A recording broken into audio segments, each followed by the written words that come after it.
Hello, ladies and gentlemen, and welcome back into another edition of Keytime Sports. It's also Keytime coming back. But first, please like, comment, share, subscribe to Keytime Sports on YouTube, and also go and follow my other show on Instagram, Key City Sports on Instagram. We have we have a lot of new things that are in store coming out this season. But first off, here's my background, everybody. This is the new background. And we are in a new algorithm starting today. So that's another good thing. Also, Keytime Sports and Key City Sports are now associated with Millions.co. That is a sponsor, sports brand deal sponsorship that I just acquired. And I also have a job with them as a sports content creator. So all of this, what you are seeing, this is going to be right here. I told y'all this was not going anywhere. This is not going anywhere. So everybody just sit back, relax, and let's enjoy the show. If you got some more, if you got to get your good morning coffee, go ahead and get it. But make sure you are sitting front and center because I got a lot of stuff to get into because of what happened over the weekend in the NFL. And I'm not going to waste anybody else's time. Now, our first our first game from the NFL was the Tennessee Titans and the Atlanta Falcons. Now, Tennessee Titans and Atlanta Falcons, Cam Ward, he didn't have a good game. He was 2 of 7, 42 yards. And also he was he was not efficient. I can say that. He wasn't efficient at all. And 2 of 7, 42 yards, 0 touchdowns, 0 interceptions. Trevor Siemian, 4 of 7, 34 yards, 0 touchdowns, 0 interceptions. Brandon Allen, 11 of 14, 119 yards, 1 touchdown, and 1 interception. Now, one thing I can say about the Titans is we don't know how good their offense will be until we get to the regular season when it comes to Cam Ward and their starters. But as far as the Atlanta Falcons, this is what we expect from the Atlanta Falcons because we already know that preseason nobody is pulling out all the stops and calling out the trick plays. They just want to put something on tape. And for the Titans, I think the first game that Cam Ward played to this game, he had a better game the first game, but he didn't have a lot of playing time in this game, so we can't really we can't really judge his play off of that. We can't. So obviously, Titans rushing yardage was 118. You had 7 guys carry the ball in this game for the Atlanta. You had 7 guys carry the ball for 115 yards. So they had the same amount of yards. They did. They had the same amount of yards. Now the receivers for the Falcons and the Titans was very good. Was very good. 195 yards for the Titans. Atlanta Falcons, 189 yards. Now, one thing that I can take away from this is improvement. Cam Ward needs to improve. The Atlanta Falcons need to improve. Now, both of these teams are in the same boat. I can say that both of these teams are in the same boat when it comes to offensive style of play, strength of schedule, and also the both of these teams may be second or even third best in their division. That's what I see. The Titans and the Falcons being second or third best in their division. That's what I see. So that's all I have to say about the Titans and Falcons. The next game I am going to cover is the Kansas City Chiefs and the Seattle Seahawks. Now, we all know in this game, Seattle, they had a good, Seattle, since the preseason has started, Seattle's offense has looked very, very good. Very, very good. One thing that I can say is Seattle, this season, I expect Seattle, not to take a step back, but show a little bit of improvement from last season, because we all know last season they lost 5 games last season by 4 points or less. So Seattle, this Seattle team is not too far off from being a playoff team. We can see that, and with the addition of Sam Darnold, I'm very skeptical of Sam Darnold. He has got to what Sam Darnold did last season in Minnesota. Can he replicate that to Seattle? And I'm not sure if he can replicate that exact production output, but he can be decent. And he is going to be decent. But as far as him having, the scenario of where he goes 2 or 3 games without throwing any interceptions, I don't see that happening this season.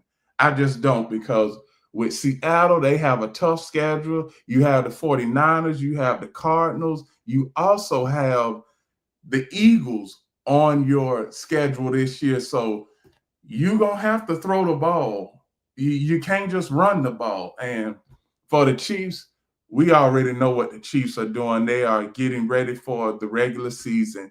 We all see the statistics when it comes to Gardner Minshew, Chris Olakokun, Oladokun, and Bailey Zappi. We already see their statistics. Now for the Chiefs, everybody know that the Chiefs are going to be in the thick of things come November, December, and January. That is one thing we should not have any trepidation when it comes to the Chiefs about getting to the playoffs, because we know that they are going to get to the playoffs. When it comes to the Chiefs, their division, you have the Broncos, Chargers, and the Raiders. Now, all of those teams have improved to beat the Kansas City Chiefs. It's just a matter of, can they beat the Chiefs? And can they win the division? Now, I do expect for the Broncos, to make some noise, more noise than what they did last year. And I expect the Chargers, we all know, in the second year of a Jim Harbaugh-led system, they improve. Now, the Chiefs, credit, we already know that they had a bad year. Well, they didn't have a bad year, but they had a bad game in the Super Bowl. They want to get that taste out of their mouth. We get all of that. But now, has the strength in the AFC, has it went from the Chiefs to the field? Because I remember over the past 4 years, we've been saying the Chiefs or the field. One thing I am going to say is, for the last 2 years, going on 3, I've been saying the Chiefs. I'm going to pick the Chiefs over the field in the AFC, and I'm going to still pick the Chiefs over the field in the AFC, because nobody in the last 3 years has showed me that they can beat Patrick Mahomes in the playoffs when it counts the most. It's tough to beat Patrick Mahomes in the AFC. Any AFC team can tell you that. NFC, Philadelphia Eagles beat the Chiefs in the Super Bowl. That is the only blemish that the Chiefs have had in the last 3 years going on these Super Bowl runs. So outside of that, that's all I have to say about the Chiefs and the Seattle Seahawks. The next game I'm going to cover is the Miami Dolphins and the Detroit Lions. Now, one thing about the Detroit Lions, I've been saying this over the past couple of weeks. Well, since their first preseason game with the Chargers, their offensive line, they have a bunch of question marks. They do. They have a bunch of question marks going into this season. They have a bunch of question marks. And for the Miami Dolphins, they got some question marks too, because Mike McDaniel, excuse me, yes, Mike McDaniel, he is on the hot, well, allegedly, and I say this, allegedly, he is on the hot seat going into this season, because over the last 4 years, the Miami Dolphins have had a top-notch offense when Tua is in the starting fold. But when Tua gets injured, their offense goes from top 10 to the bottom of the league, 32, to the 32nd ranked offense in the NFL. Now, this season, we already know who's projected to have the worst offense in the NFL, and that is the New Orleans Saints. We already know that. So for the Miami Dolphins, the ceiling for them this season has to be a playoff victory. And I know we got to go baby steps when it comes to the Miami Dolphins, because the Miami Dolphins, one thing that they have a problem with is playing in cold weather. If the temperature is under 60, they not gonna win. And we've seen that. When the temperature is under 60, they can't win. Now, I remember a couple months back at Sports Fanatics Fest, Tyreek Hill said that he wanted the Miami Dolphins this season to get a playoff win in a cold weather climate, so that that narrative would be broken. But it's hard to say that the cold weather climate for the Dolphins is a narrative, because historically, the Miami Dolphins haven't been able to function and win games in inclement weather when the temperature is under 60 degrees. Now, we already know what type of climate Miami is in. It is 85 degrees and sunny all year long. It is 85 degrees and sunny. So now, getting back to what I've seen with the Miami Dolphins throughout this game, Zach Wilson, quality backup now, 15 to 23, 151 yards, 1 touchdown, 0 interceptions. Quinn Ewers, 11 of 17, 2 touchdowns, 0 interceptions. Both of these quarterbacks, they had good games. They did. They had real good games. Now, for the Miami rushing attack, 97 yards, still good, almost cracked 100. But Miami Dolphins, they are going to need all the help that they can get from running backs, wide receivers, offensive linemen, because they have a tough schedule too. Now, they start off with the Indianapolis Colts. Now, I'm going to get into the Indianapolis Colts a little bit later on in the show, but the Dolphins and the Colts, they already have problems. And for the Detroit Lions, new offensive coordinator, new defensive coordinator, Detroit is going to take a step back. Now, I want everybody to listen to me. When I say Detroit Lions are going to take a step back, meaning that last season they won 15 games. This season, I expect the Lions to win 11 or 12 games. They won't win 14 or 15 like they did last season, because there are stronger teams in the NFL that are better than the Detroit Lions. And the Detroit Lions, I believe they are going to be a shell of themselves on offense, because their previous coordinator is now in Chicago. So that's all I have to say for the Miami Dolphins and the Detroit Lions. The next team I'm going to cover is the Green Bay Packers and the Indianapolis Colts, the one team that I said just a few seconds ago. Now, the Indianapolis Colts, they are stuck between a rock and a hard place. And we can already see that. We can already see that because look at this. There is no clear-cut favorite with the quarterback position in Indianapolis because you have Daniel Jones. He had a good game, 7 of 11, 0 touchdowns, 0 interceptions. Anthony Richardson, 6 of 11, 73 yards, 0 touchdowns, 0 interceptions.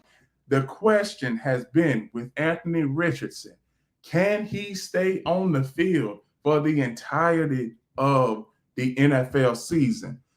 The last couple of years, he hasn't been able to. He has been in and out of the starting lineup. I'm going to say that with the Colts because his first year, he was injured. Last year, it was some games where he started, then he ended up pulling himself out of the game because of lack of conditioning. You have heard me say this story multiple of times. Now, third year going into this season is a make or break year for the Indianapolis Colts. It is. It's a make or break year. Anthony Richardson, future of the franchise, that's up in the air. Daniel Jones. Now, everybody, we know Daniel Jones had a bad showing in New York, but he has a new, and I do mean a new opportunity with the Colts. Now, does Daniel Jones or Anthony Richardson start opening day versus the Miami Dolphins? It remains to be seen because this quarterback competition for the Colts is close. It's closer than everybody thinks. One bad play from either of these two guys, one bad play from Daniel Jones or one bad play from Anthony Richardson could turn the quarterback competition on its head. Now, y'all already see what I'm talking about. Indianapolis, they haven't been consistent in the last 3 years. You want to know how many times the Indianapolis Colts have been in the playoff conversation, They have been in it every year for the last 3 years. But about time Thanksgiving or Christmas comes, the Indianapolis Colts are out of the playoff conversation. So, Colts, this is the AFC South. Colts, Jaguars, Texans, and Titans. Now, it might be a 2-team race between the Texans and Jaguars because I don't know about the Colts. The Colts have way too many question marks. And in a league where you need consistency at the quarterback position, in Indiana, they don't have quarterback consistency yet. So let me shift on over to the Green Bay Packers. Now, we already know the Green Bay Packers coming into the season. We already know that they're going to have Jordan Love at the starting quarterback position. Now, let's see what happened Saturday night when it comes to the Green Bay Packers. Green Bay Packers rushing attack cracked over 100 yards. So that is good. Anytime a rushing attack can crack over 100 yards in a pass-dominant league, that is a plus for you. Receiving for the Green Bay Packers, over 200 yards receiving for the Green Bay Packers, and this was from a collective of receivers, and when we look at the final tally of the Green Bay Packers, we see a team where Green Bay could represent the NFC North come playoff time, because Minnesota has questions. Chicago Bears, they put an ass whooping on the Buffalo Bills last night, even though it was preseason. I'm not going to get ahead of myself. I'm going to talk about the Chicago Bears later on in the show. And then you have Detroit, Minnesota, and then you have Green Bay.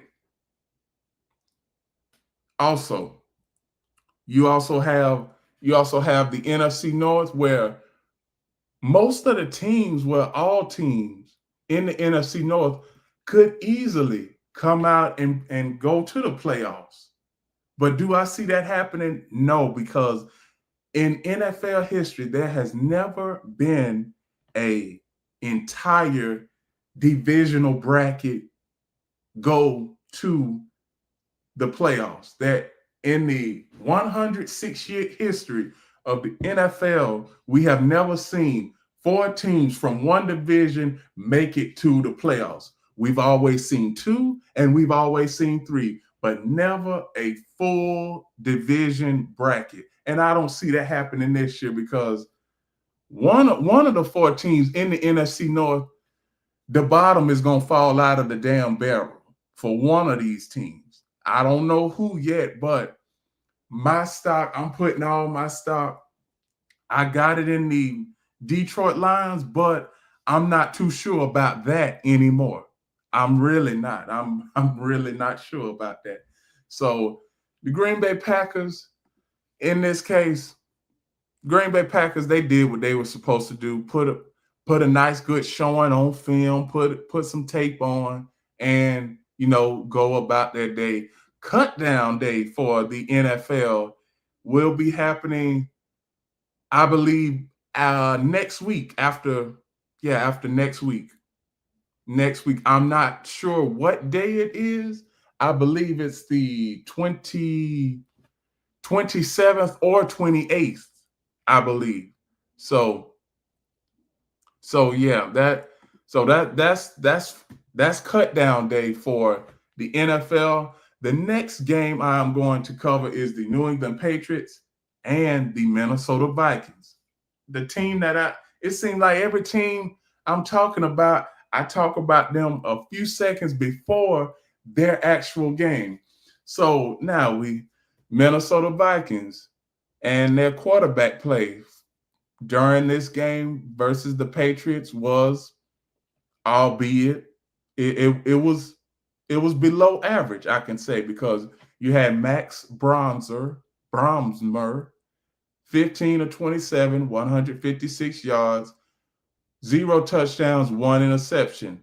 Brett Rippon, 7 for 11, 83 yards, 0 touchdowns, 0 interceptions. Sam Howell, 1 of 5, 13 yards, 0 touchdowns, 1 interception.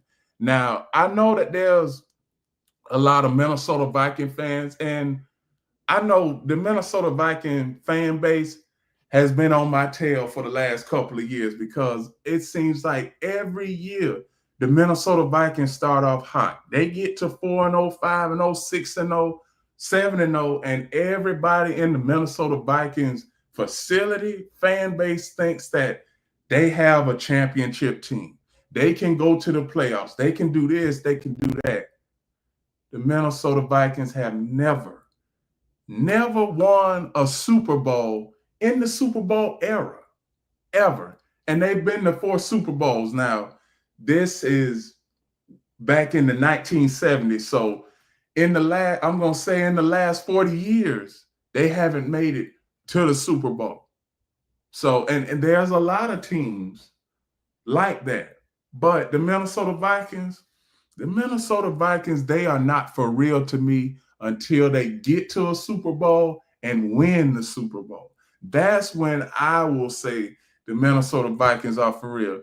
Getting to an NFC Championship game, that ain't going to cut it no more.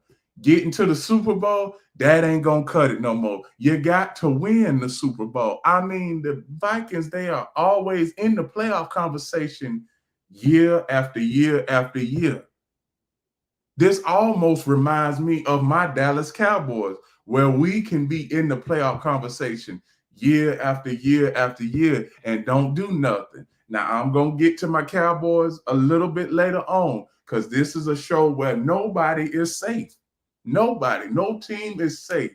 So if you think that your team is safe while I'm on air, you got another thing coming.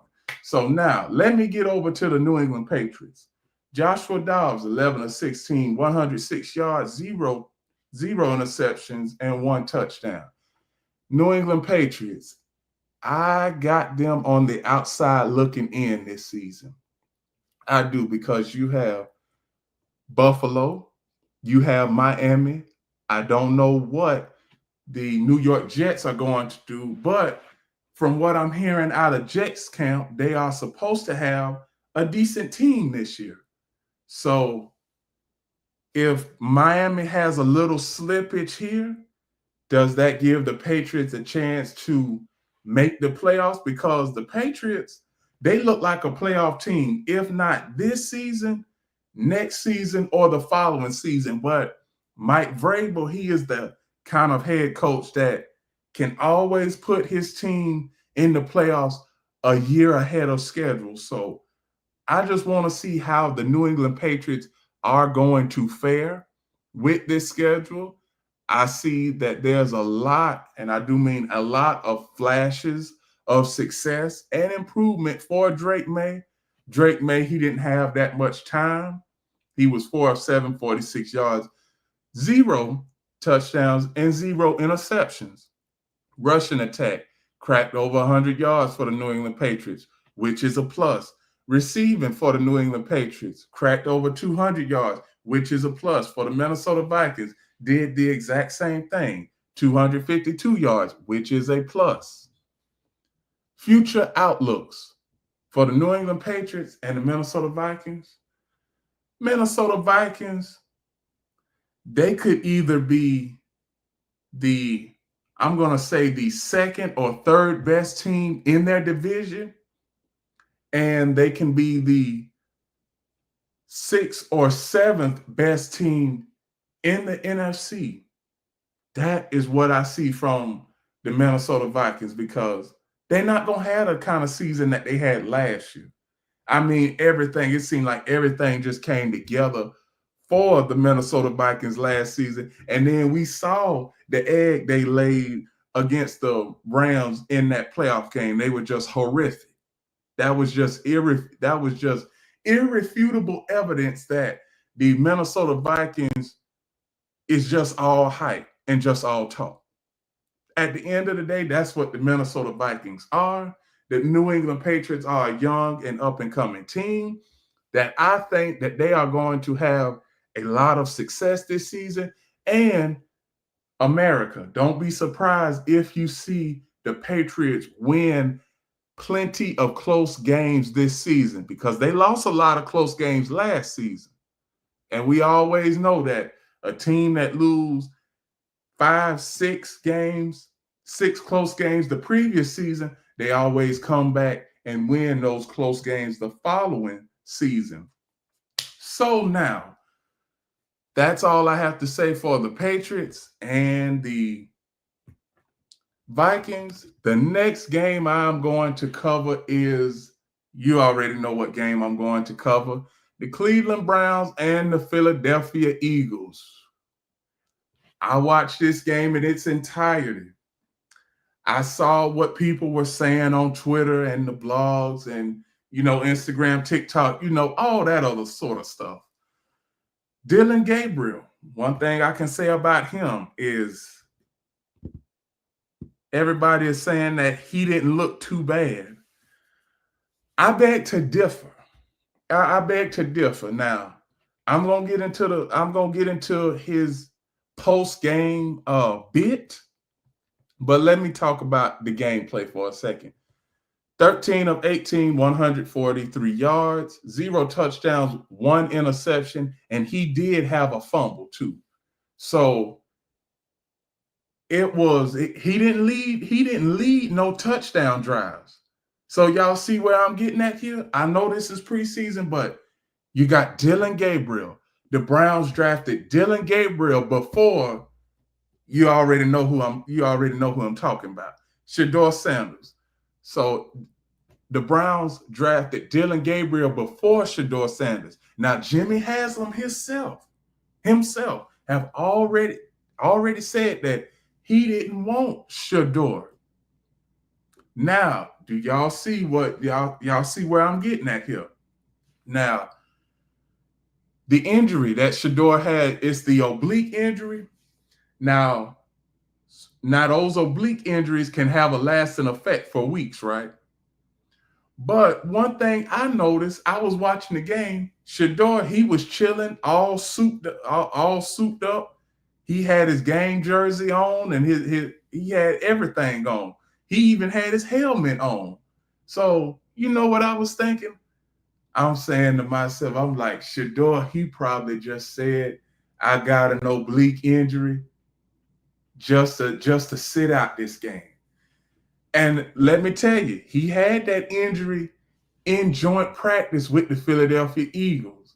And who was on that card? Jalen Hurts was on that card. Now, Jalen Hurts said that he was giving them a few pointers. I wouldn't be surprised if Jalen Hurts said that the same thing that you going through, I went through my first couple of years in the NFL. Also, it was so much that Shedeur did in the previous game versus the Panthers. That's the only tape that the Browns needed. That's the only tape. Now, like I've said, the odd man out for the Cleveland Browns, we already know that Joe Flacco is going to start. So that's number one. Number two, I think it'll either be Dillon Gabriel or Shedeur Sanders. But if the Browns know what they're doing, they'll put Shedeur Sanders second, put Dillon Gabriel third, have Tyler Huntley fourth, and we already know that Deshaun Watson, he gonna get paid no matter what. Yeah, he gonna get paid no matter what. But one thing about it, the fumble and the interception that Dillon Gabriel threw. The interception that Dillon Gabriel threw, why was two receivers in the same area? And it was two receivers in the same area and only one Philadelphia Eagle. If the odds serve me correct, that was supposed to be an incompleted pass or a batted down pass at the very least. And then after the Philadelphia defender intercepts the ball, it seemed like everybody on the field, they were just like, okay, we just gonna let them score. See, the players, they aren't rallying around Dillon Gabriel like they did Shedeur Sanders. And the Cleveland Browns GM, I know he is sleeping good at night now, because I'm gonna tell you, even though that the Browns as a whole didn't want Shedeur Sanders, the Cleveland Browns GM did the right thing by getting Shedeur Sanders anyway. Now, even though during the draft selection, he looked like he didn't want to get Shedeur, but I saw him on a recording and he was talking to Shedeur after last week's game versus the Panthers. And he said, I heard him say this to Shedeur. He said, I knew I made the right decision selecting you in the draft. Now you got the GM. You got the GM of the Browns saying that when the owner said we don't want Shedeur Sanders, the NFL, well, the Browns executives say we didn't want Shedeur Sanders. The scouts for the Browns said we didn't want Shedeur Sanders. But it was only one guy in the entire organization that said, yes, we want Shedeur Sanders. So if I'm the Browns, I'm not getting rid of the GM. Jimmy Haslam, don't fire that GM, because he is putting people in the seats when it comes to Shedeur Sanders. Now, Joe Flacco, we know that he is We know that he just got this season for the Browns. But the future is Shedeur Sanders. Now, I do believe that the odd man out for the Browns is Kenny Pickett. Kenny Pickett, he should have been a quarterback for somebody else. He should have been a starting quarterback. He's been in the NFL for 6 years now. I mean, you can't find a starting position for a team yet, but we already know that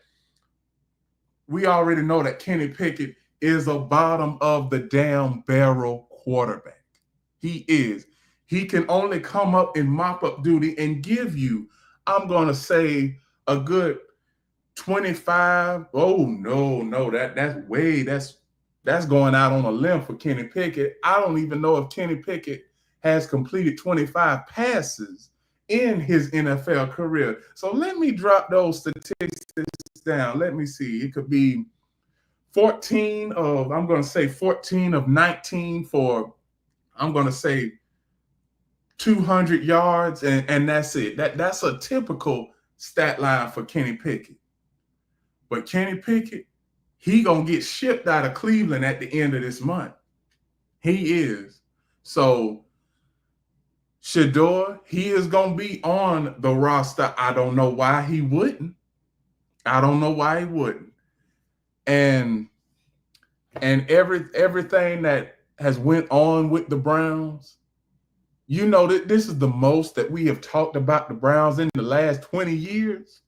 In the last 20 years, this is the most that we have talked about from the Browns. And even the preseason game, Browns versus Panthers, that was the most watched preseason game in the last 10 years because of Shedeur. Also, another thing, Shedeur has the highest selling jersey in the NFL. That's a third bullet point I got for y'all. The next bullet point I got for y'all, he has yet to star in any NFL commercials. If he makes the team, and if for some reason Joe Flacco goes down for injury and the Browns put in Shedeur Sanders at any point in this season, I guarantee you that the NFL is going to try and get Shedeur Sanders in a commercial. See, Shedeur Sanders has been making that money for the NFL. He's been making that money for the owners, for Roger Goodell, for the sponsors, for Nike, for any other sponsor. Shedeur Sanders is the man of the hour, and he is also the man of the Cleveland Browns. Cleveland, y'all bet not let Shedeur Sanders walk out the door. You bet not even trade him. And Jimmy Haslam, please let the GM do what he's been doing, because he went against your wishes. He went against your wishes and got Shedeur. But you see, you all happy-go-lucky. Yeah. We love what we see from Shedeur Sanders. You didn't want to draft him. But now you switching your words around. Because you know that Shedeur Sanders has given you more recognition in the last 20 years than you have even thought about.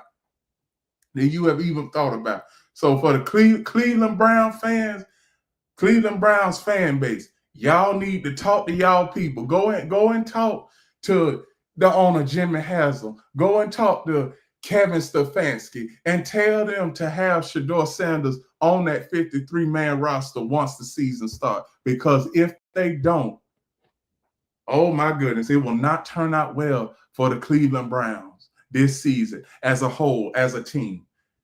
Because Cleveland, they have a tough schedule, but you know, the NFL, they can always they have flexibility in these schedules when they are given out.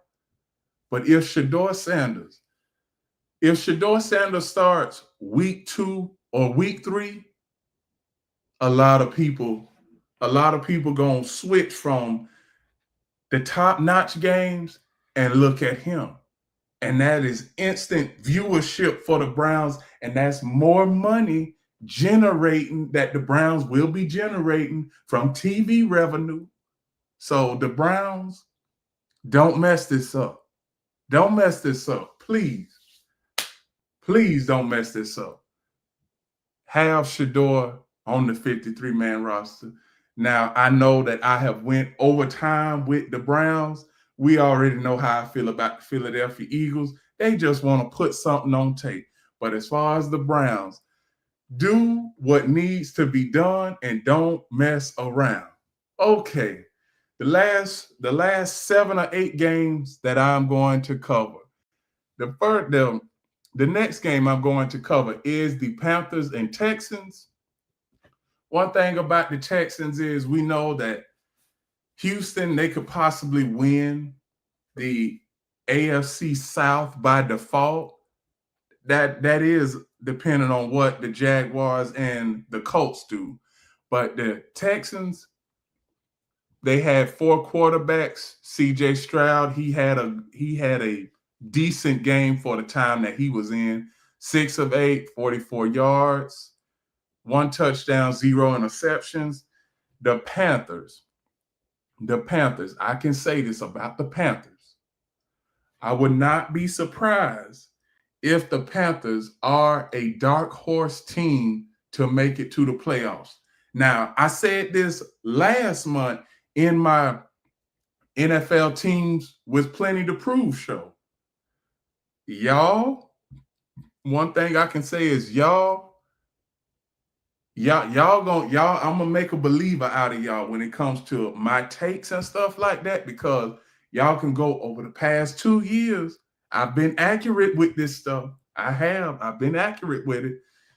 Carolina Panthers, one thing, Bryce Young, I'm not even gonna go into Bryce Young because he played in this game, but we all know that preseason is about to end.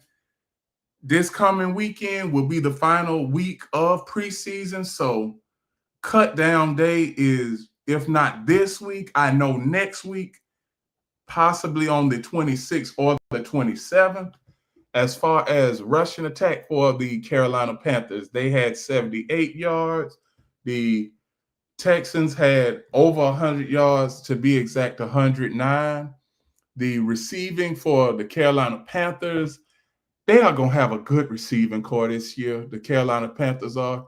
And the Houston Texans, they will have a good receiving core this year. One thing I can say, both of these teams, both the Panthers and the Texans, they are in the same boat. They are one of those tier 2 or tier 3 teams. Those tier 2 teams where they can find themselves in a game with top-notch competition and make it interesting for a quarter and a half, but you know that the more superior team will eventually create some separation in the game and win by a blowout. So both of these teams, they had good showings. And as far as the defense for the Texans will be top-notch. The Panthers defense came on strong at the end of last season. Between week 14 and the end of the season, the Panthers defense was top 15. So the Panthers are improving. The Texans are improving. And both of these teams, they are going to be a tough outing for anybody that is on their schedule. The next game I'm going to cover is the San Francisco 49ers and the Las Vegas Raiders. Now, one thing about the Las Vegas Raiders, Ashton Jeanty, the bell cow running back, I saw him at Boise State, and he is just a pure runner. He doesn't mind contact. But he still will run through you through contact. Now, one thing that I've noticed about the Raiders is Aiden O'Connell. He is going to be the backup. But from last season to the preseason to the preseason for Aiden O'Connell, he has improved. 15 of 23, 138 yards, 0 touchdowns, 1 interception. This was the kind of game where it almost had a regular season feel to it. It did. It almost had a regular season feel because the entire game was close. Nobody had a big play. Either team didn't have a big play for over 30 yards at all. Rushing attacks were both pedestrian. Raiders had 77. San Francisco had 64. And the receiving for the 49ers almost had 300 yards of total receiving yards. And the Las Vegas Raiders had 218 yards of receiving. The Las Vegas Raiders, another team that is going to be a tough outing for anybody that is on their schedule. The 49ers have the easiest schedule in the NFL. That don't mean that they are going undefeated. When you look at the 49ers schedule, the 49ers only have 2 playoff teams from last season that are on their schedule for this season. So I expect, 49ers to be, right around 11, 13 wins, because I could already see them blowing out Cleveland, Carolina, also Arizona. They have Arizona on their schedule twice, but it's easier said than done. And in the NFL, it's always any given Sunday, Monday, Thursday, or later on in the season, Saturday. So that's all I have to say for the 49ers and the Las Vegas Raiders. The next game I'm going to cover and show, the next game I'm going to cover is the Baltimore Ravens and my Dallas Cowboys. Now, Dallas Cowboys, to me, some teams, they need preseason, to get the fans excited and everything.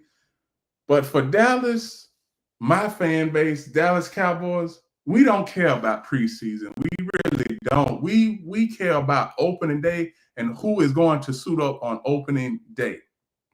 Now, from an offensive line perspective, we know that this is not the offensive line that the Cowboys will have during the regular season. So I'm not going to go in on the Cowboys all that much, but there is some things that I do need to address. Joe Milton, 9 of 18, 0 touchdowns, 1 interception for a rating of 48. That ain't good. That ain't good at all. Will Grier, 1 of 5, 0 touchdowns, 0 interceptions. His rating, 54, which is not good.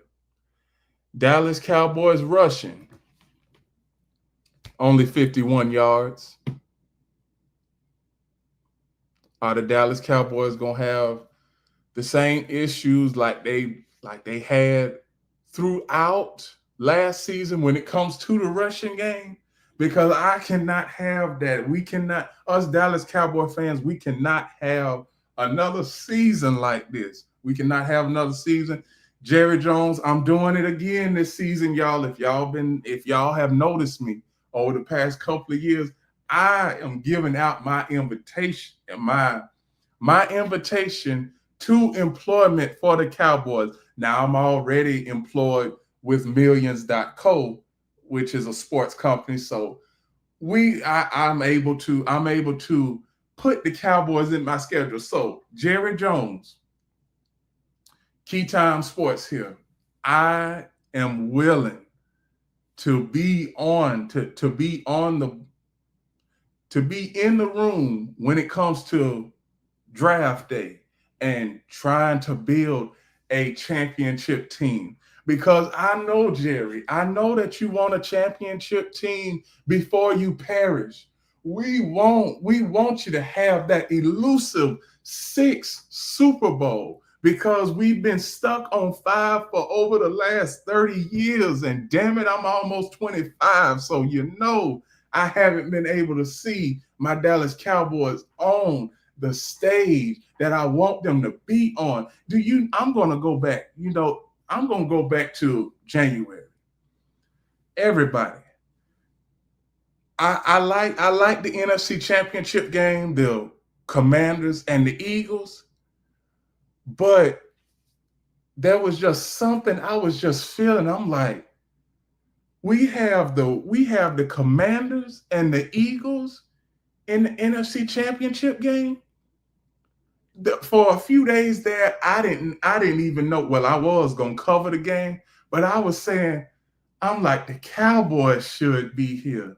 I'm like, I want the Cowboys in the NFC Championship game. And I've been listening to my man Michael Irvin. He want the Cowboys in the NFC Championship game. Last year, if the Cowboys made it to the NFC Championship game, everybody know on this show, I would have acted a damn fool. I would have been a damn fool. But to have 2 NFC East arch rivals, our arch rivals, to be in the championship game while we sitting at home on the couch looking at them, it didn't feel right to me.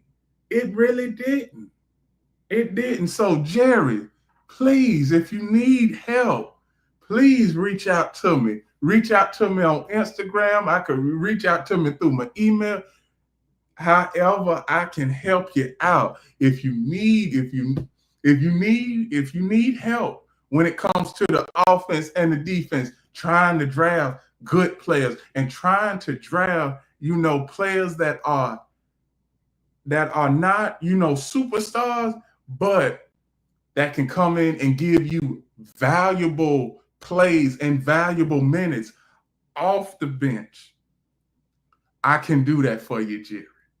I can do that for you, Mr. Jones. Oh, I'm not trying to keep up with the Joneses, but we got to add to our trophy case. Because I'm tired of wiping off our trophy case every August, trying to just say, yeah, we did do that back in the 90s. Those were our glory days. I'm trying to start anew. We in the 2020s. I'm trying to start anew. I want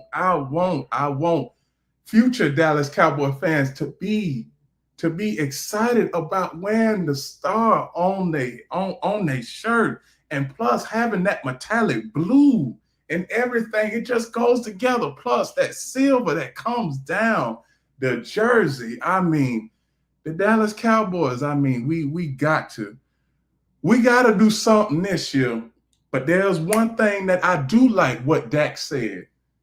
He said in the game that they played against the Rams last week, he told the owner of the Rams, Stan Kroenke, he's like, we're going to see y'all in the NFC Championship game. Now, I don't know how y'all feel about that, but for me, if I'm a Dallas Cowboy fan, that is the type of motivation and confidence I want my quarterback to have. Y'all could go ahead and talk about Dak all y'all want to. Y'all can say that he throw interceptions here and there, but hey, Dak is my man. Dak is the man. And I'm willing to ride and die with him because he has always kept us in the playoff conversation year after year after year. And all of these haters, some of these haters, they rep teams where their team is out of the playoff conversation by week 8 or week 9. Now I'm going to ask my audience this question. Who do you want to have? Do you want to have Dak as a quarterback that can get you to the playoffs year in and year out, barring injury? Or do you want to have a team where by the time Halloween comes, they already out of it? I want Dak at the helm. Now, Dak, we have a good offense. We have a good offensive line. We should have a good offensive line because last year we was just putrid. Last year we was putrid. This year we got some running backs. Jerry. Please go ahead and sign Micah Parsons. Please go ahead and sign Michael Parsons to that deal. I know that you want to do it. Come on, we've been fighting over this, and the last couple of years we did this with Dak last year. We waited until the day of the first game to sign him. 5 hours before the first game of last season, we signed Dak. Then CeeDee Lamb, we signed him a month before the regular season. Micah, please, Jerry, sign Micah. Please do it for me. Or else, Jerry, do you need me to help you out with signing Micah? Because I can do that too. Because I'm okay. Hey, I'm self-employed now. I could fly to Dallas and meet you at the Star because I love the Star. And we could sit down and we could have a conversation, Mr. Jones. We could have a conversation. So all in all, I'm ready for football season. I done got tired of talking about NFL preseason, and you know with me, basically after the first week or two of preseason, I'm ready to fast forward to the regular season. So that's all I have to say for the Baltimore Ravens and Dallas Cowboys. I only have 5 more games to talk about on the docket, and we start now with the Los Angeles Chargers and the Los Angeles Rams. The Battle of LA in the preseason. Chargers fans, one thing I want to tell you all, you have a good coach in Jim Harbaugh. You do. Los Angeles Rams, you also have a good coach in Sean McVay. Defensively, the Chargers, they are going to be almost better than they were last year, or they will drop a little bit. The Rams, they have no choice but to get better. Last year, the Rams, they made it to the playoffs, and if it wasn't for the Philadelphia Eagles, the Rams probably make it to the Super Bowl and probably win the Super Bowl over the Chiefs. But that's a hypothetical, and you know me, we hardly ever do hypotheticals on my show. So we live in the moment and we look towards the future. That's another thing that I'm going to say this season. We live in the moment and prepare towards the future. So, Los Angeles Chargers passing. Trey Lance, 7 of 15, 121 yards, 0 touchdowns, 0 interceptions. Taylor Heineke, 6 of 11, 56 yards, 0 touchdowns, 0 interceptions. Justin Herbert, 2 of 5, 46 yards, 0 touchdowns, 0 interceptions. Rushing for the Chargers, 83 yards. Rams rushing, cracked over 100 yards, 134 to be exact. The wide receiving core for the Rams and Chargers, Rams cracked over 300 yards, which is a plus. Chargers, 223 yards, which is a plus, because anytime your receiving core can give you this type of production before the regular season and in the preseason, you know what kind of wide receiver core you are going to have. So Rams, I could see the Rams, being back in the playoffs like they were last season. And I can see the Chargers being in the playoffs. But the Chargers, they have the same type of problem when it comes to playing in cold weather, just like that team in South Beach, Miami. Historically, the Chargers, they've only won 25% of their games when they are in temperatures and a climate cooler than 50 degrees. The Miami Dolphins, same exact problem. When they are in climates under 50 degrees, they have problems winning games. So, only way the Chargers are going to be able to make it to, only way the Chargers are going to be able to win in the playoffs is if they have home field advantage or play in a dome or play Miami somewhere. Or play Miami either in LA or Miami. That's the only way that they are going to be able to make it to the Super Bowl. Because that's all I see. That's all I see. Because Chargers, they're not going to be able to go into a place like Cincinnati, Pittsburgh, Baltimore, and try and win. They're not going to be able to do that. They're not. So that's all I have to say for the Rams and Chargers game. The next game I'm going to talk about is the Battle of New York. New York Jets versus New York Giants. Now, Jets, we don't know what we're going to see from them. Giants, we don't know what we are going to see from them. Jackson Dart, 14 of 16, 137 yards, 1 touchdown, 0 interceptions. Jameis Winston, 6 of 11, 110 yards, 0 touchdowns, 0 interceptions. Russell Wilson, 4 of 7, 108 yards, 0 touchdowns, 1 interception. Tommy DeVito, 3 of 4, 52 yards, 1 interception, 0 touchdowns. And then we look to the Jets.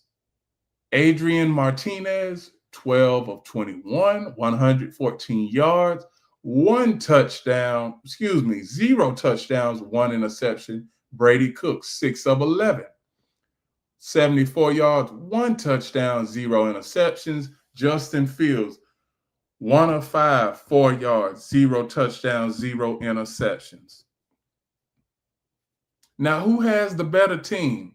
Obviously, this is preseason, but by week 6, we will know where every team stacks up on a 1 to 32 basis. Who is the best and who is the worst? Now, the Jets, they have question marks. The Giants, now there are a lot of people saying that the Giants will just win 5 games this season. I don't think I think that they will win. I think that they will win 7 or 8, because you have to think about this. The Giants, they are one of those nostalgia franchises. Those are one of those franchises that started from the ground up and have built the NFL to where it is today. So for the New York Giants, just to win 3 or 4 games this season, even though I'm a Dallas Cowboy fan, and I don't particularly, support the Giants like that. But, one thing I can say is the Giants saying that they just going to win 4 games is pretty disrespectful in my book. It really is. It's pretty disrespectful. But I digress on that, because we still have a lot, and I do mean a lot, of player turnover. We have a lot of rosters to get. We have a lot of rosters to keep track of when it comes to the NFL season. But somebody told me that the Giants will only win 4 games, and I said, "Is that right?" I'm like, who told you that? I'm like, I want to know who got who got that magic touch when it comes to predicting out records and schedules like I do. I mean that's what I built my name off of. I mean, that's why I've been saying over the past couple of years, y'all are starting to believe in me. That's why I say, do you believe now? Do you believe now in Keytime Sports and in Key City Sports? I know you do because you watch me every day. You tune in every day. And I want to thank you all for that. Now, the next game I am going to cover, I'm almost at the end of the show here. The next game I'm going to cover is the Tampa Bay Buccaneers and the Pittsburgh Steelers. Tampa Bay quarterbacks Connor Bazelak. Connor Bazelak, 14 of 18, 106 yards, 0 touchdowns, 0 interceptions. Teddy Bridgewater, 6 of 11, 2 touchdowns, 0 interceptions. Kyle Trask, 3 of 10, 0 touchdowns, 0 interceptions. Pittsburgh's quarterbacks Skylar Thompson, 10 of 15, 113 yards, 0 touchdowns, 1 interception. Mason Rudolph, 3 of 5, 46 yards, 1 touchdown, 1 interception. Logan Woodside, 4 of 9, 0 touchdowns, 0 touchdowns, 1 interception, and 5 yards. So one thing I can say, Pittsburgh, their present is Aaron Rodgers. We know that. Their future is Will Howard. All of the guys that are on this list will be backups. They will be. And for the Tampa Bay Buccaneers, I believe that they are the best in the NFC South, which is the worst division in football. It is.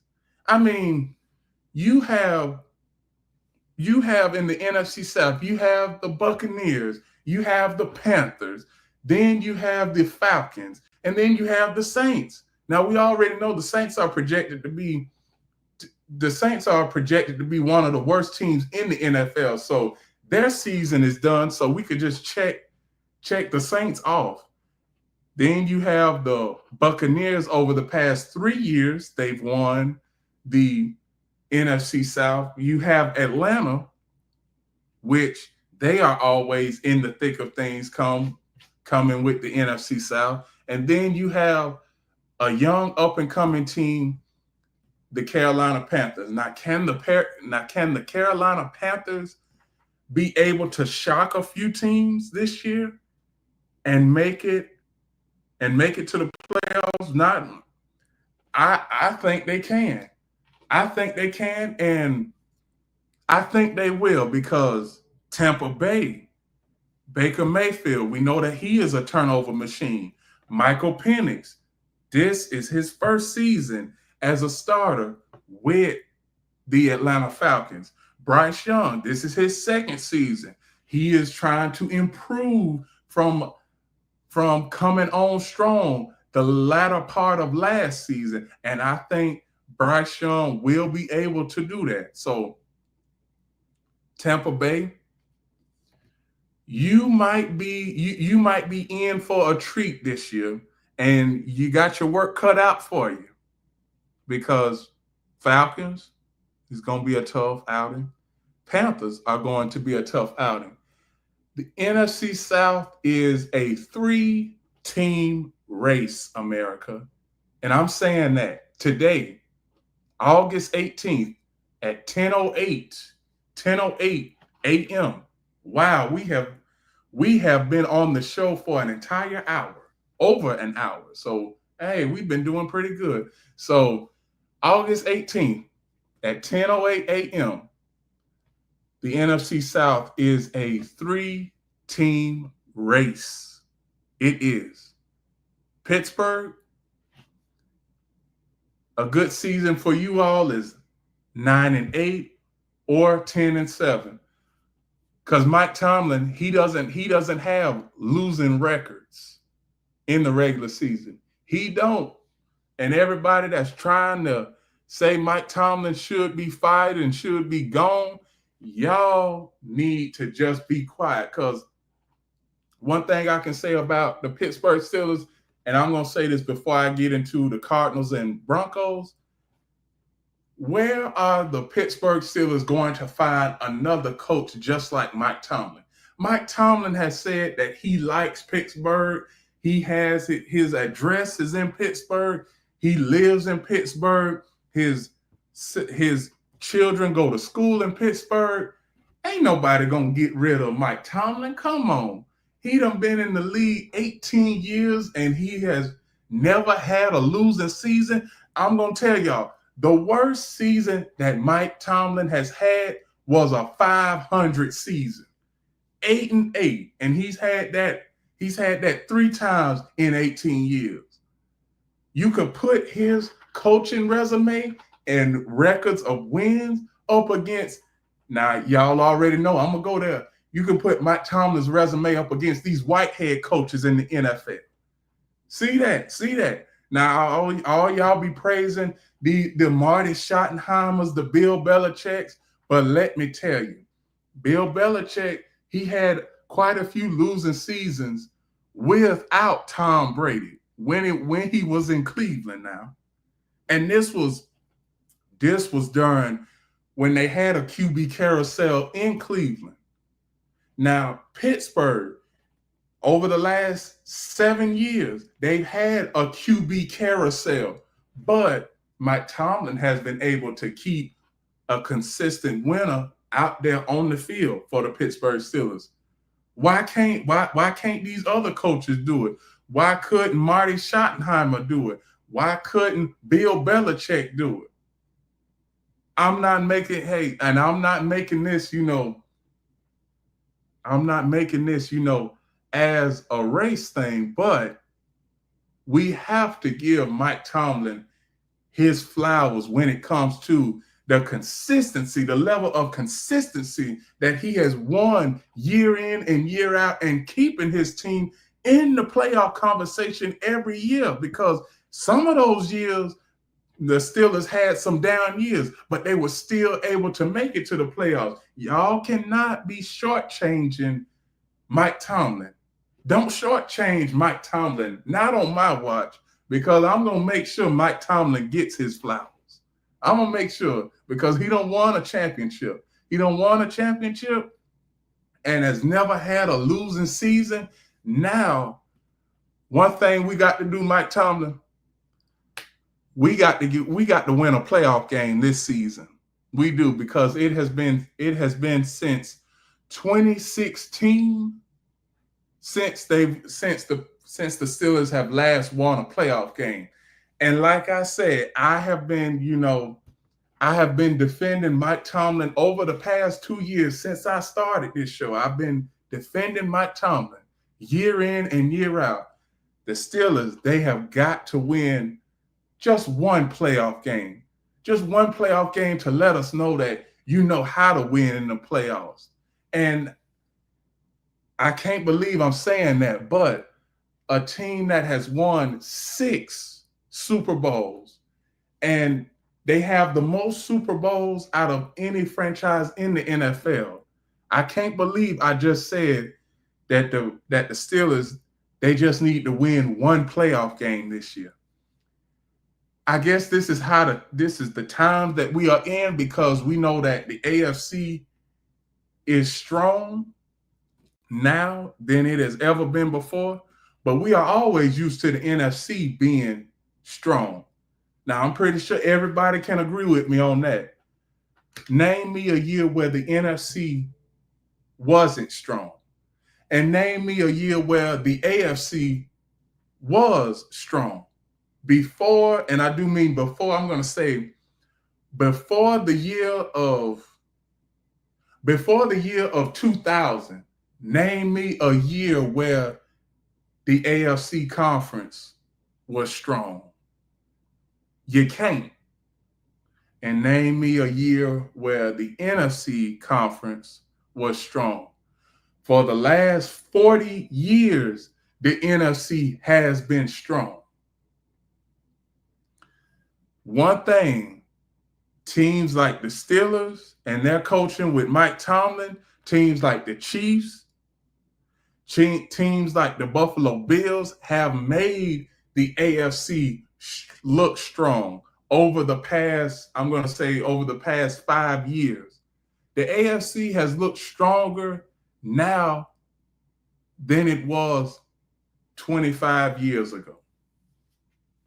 Now that's one thing that we can all say, that the AFC is much stronger than it was now than 2000. It was.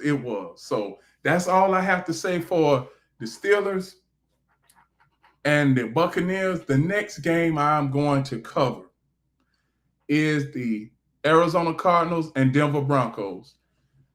Jacoby Brissett, 6 of 8, 57 yards, 1 touchdown, 0 interceptions. Clayton Tune, 13 of 20, 56 yards, 0 touchdowns, 0 interceptions. Arizona rushing, they had 36 yards. The Broncos had cracked over 100 yards. Receiving for the Arizona Cardinals, over 100 yards receiving for the Arizona Cardinals, 113. And the Broncos, I'm going to tell you, their offense looks great. Their wide receiving core had a field day. They had over 400 yards from their receiving core.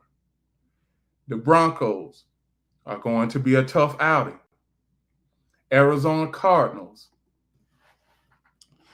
Should I put Jonathan Gannon on the hot seat, America? Because it's been 3 years. Well, not on the hot seat, but, the chopping block. Should I put Jonathan Gannon on the chopping block? Because I'm skeptical of that. I got my red pen right here. And I'm about to put him on there, but I'm going to wait.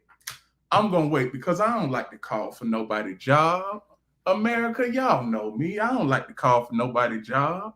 And because jobs are hard to come by, and in this climate, jobs are hard to come by. So Jonathan Gannon, he's got 1 more year to prove himself, and then you're going to be hearing rumblings out of Arizona saying that this guy, we may need to go into a different direction. Because the last couple of years, the Cardinals have been in the playoff conversation. Now, that's something new that we haven't seen. They've been in the playoff conversation.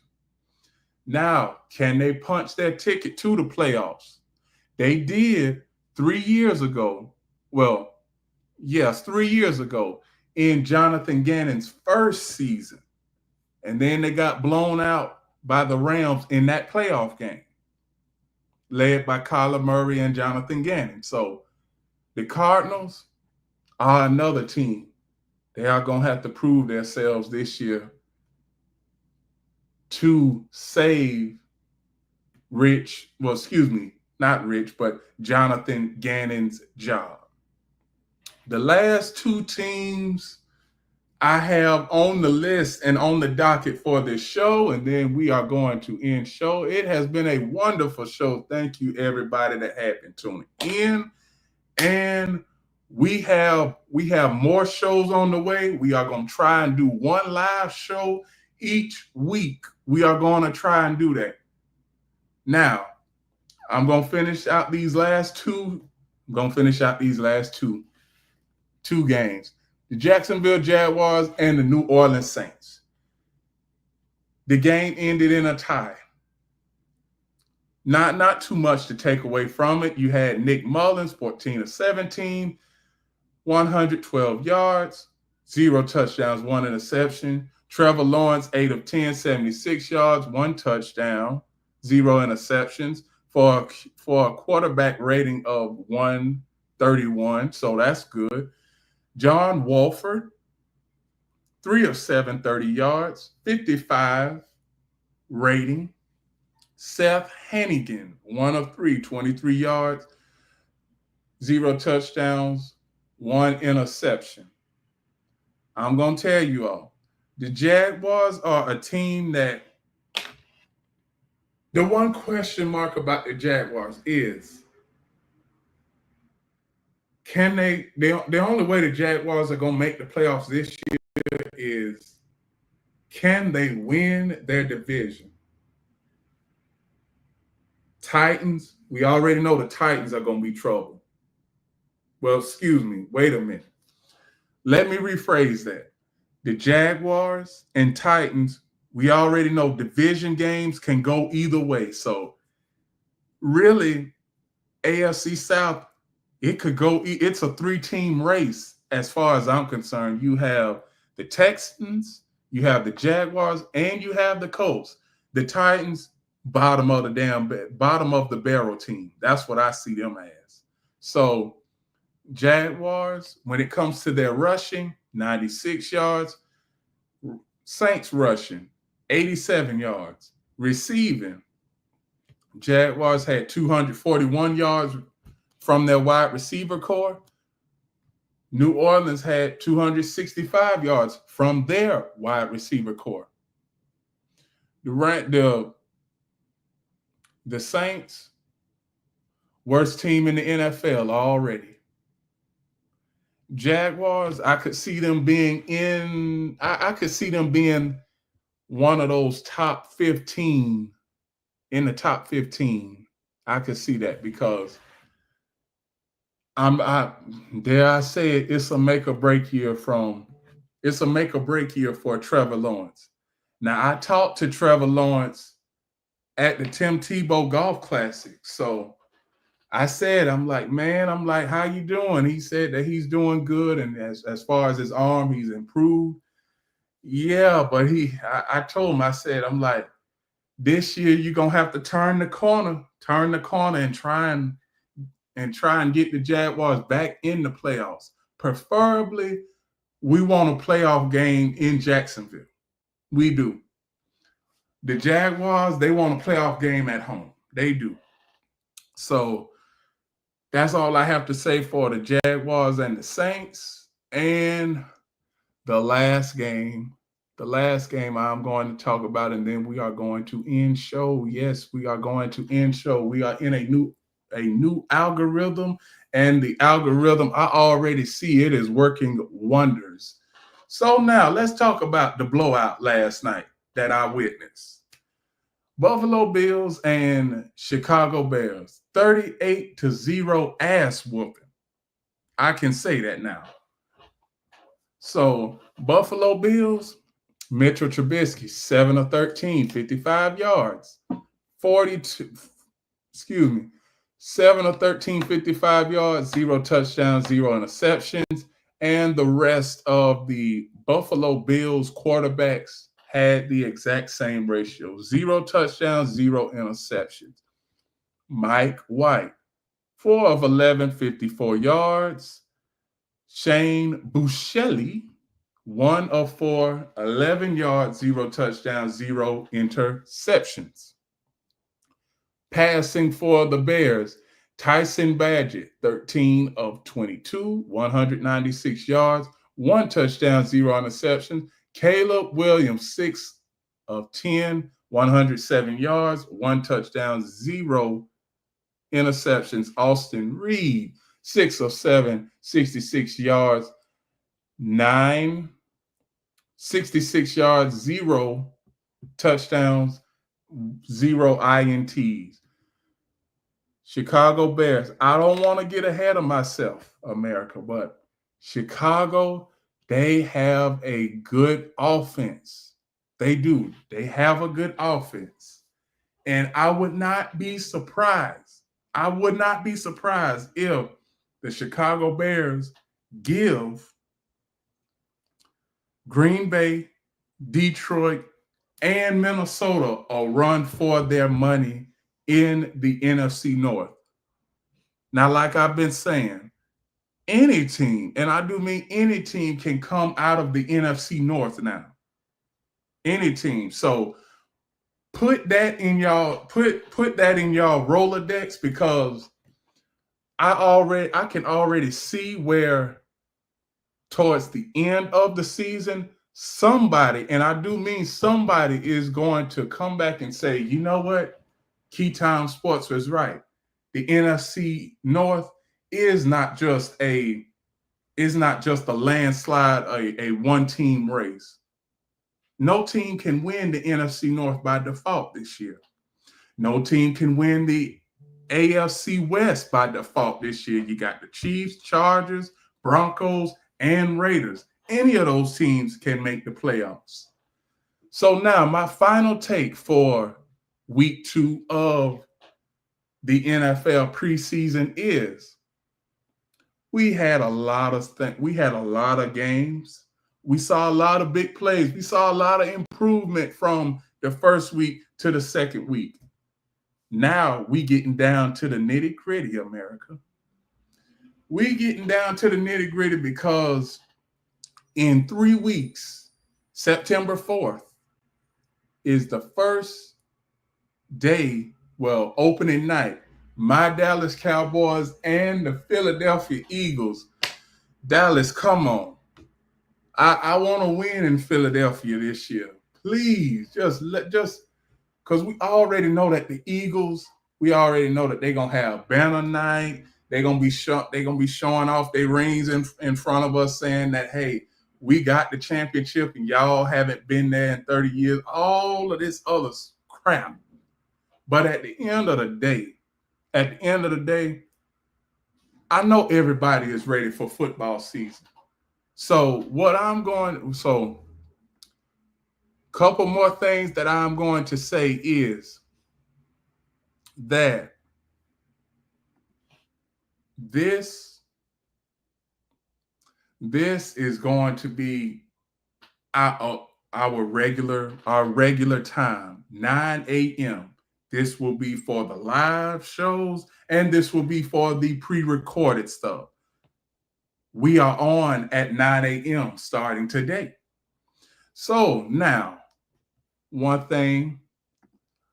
other thing I'm going to say is that we are associated now with millions.co. That is millions.co. And you could go over to their website, and my page is the key. You can go over there and follow my stuff. Also, please like, comment, share, subscribe, click the notification bell to get notified of all of my reaction videos, shows, and other content. Also, follow Key City Sports on Instagram. That's Key City Sports on Instagram. Now, one thing. Keytime Sports on YouTube. Please follow that. Please follow that. Please, please, please. Because we have a lot of new things that are in store, and I don't want anybody to miss out. You already see my background. Do y'all like the new background? I'm going to just let y'all go ahead and see that. Look at the new background. And y'all can already see that it got my slogan and stuff. So one last thing I'm going to say. Remember,